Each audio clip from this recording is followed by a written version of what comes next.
I call this pattern chicken tracks.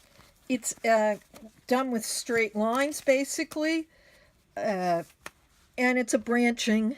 So you're going to start from one point, do 3 little straight lines going out, splayed out, go out to the end of one of those, make 3 more.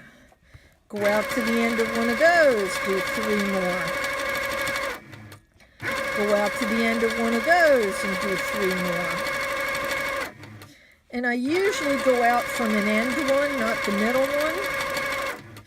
But you could go out from the middle one if you needed to fill in that space.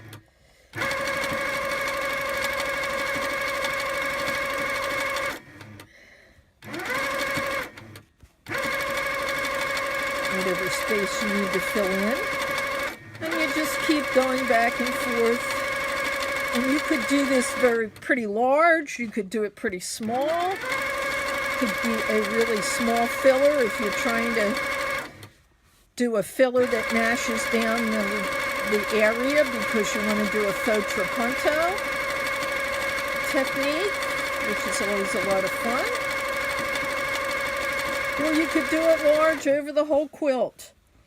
It's kind of a meander-ish.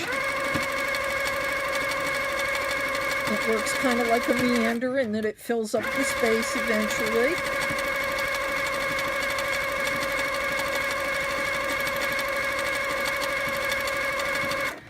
So that's chicken tracks. Okay, here's chicken tracks in more matching thread. So, 3 little tracks. And I'm going to take this thread and get it out of here. Because we don't need to be dragging that all over the place.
If you need to work your way to another area, you just work back along the stitches you've already done. And do your 3 chicken tracks. And then out to the end of one and do another. So there's chicken tracks in matching thread and in non-matching thread.